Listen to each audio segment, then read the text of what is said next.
Hi, this is Don. Today we want to talk about The Birth of a Nation, Chapter 5. In 1783, with the Treaty of Paris, the British ceded all lands east of the Mississippi to the U.S. colonial government.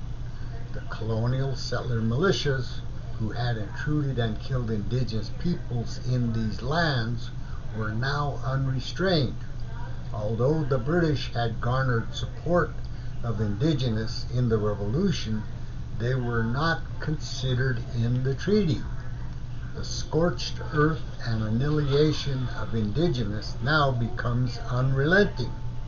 However, the author reminds us the Indigenous maintained an ongoing culture of resistance.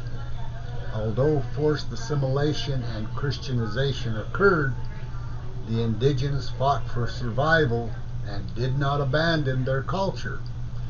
Part of their sustainability was inherent in their strength to maintain diplomacy and mobility with other nations prior to colonization.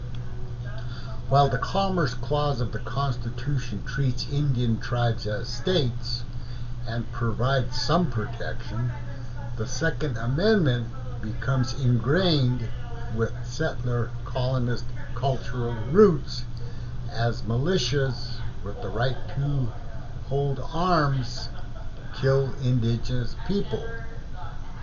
As the large colonial slave-worked plantations usurped the land, small farmers continued to push west for land acquisition and continued genocidal wars, now bolstered by the military.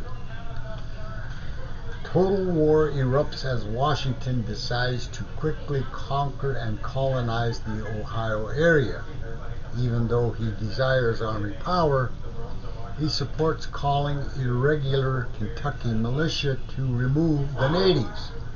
The Army uses search and destroy missions against the Miami, but ended up using the Kentucky recruits to burn and destroy property and food sources.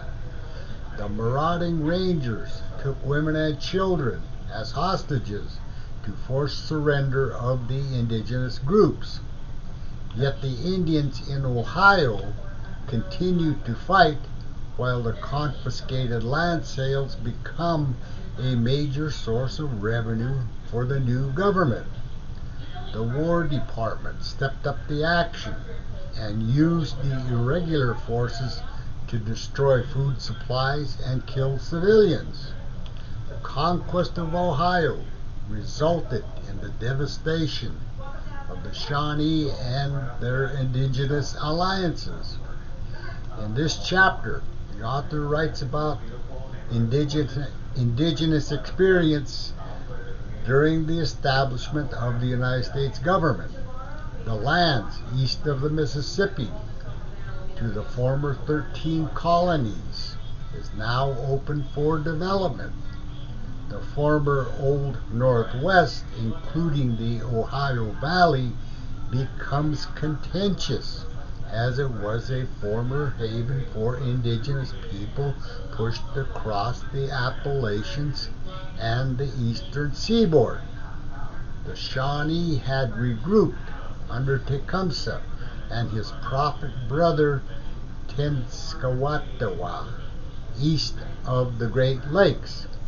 They formulated a new resistance with other allies such as the Kickapoo, Winnebagos, Potawatomis, and others. William Henry Harrison, who eventually becomes president, burned and looted indigenous villages and became the hero of the Battle of Tippecanoe. After some success of resistance by the indigenous alliances, Tecumseh is killed in 1813 at the Battle of Thames as the indigenous forces were nearly destroyed.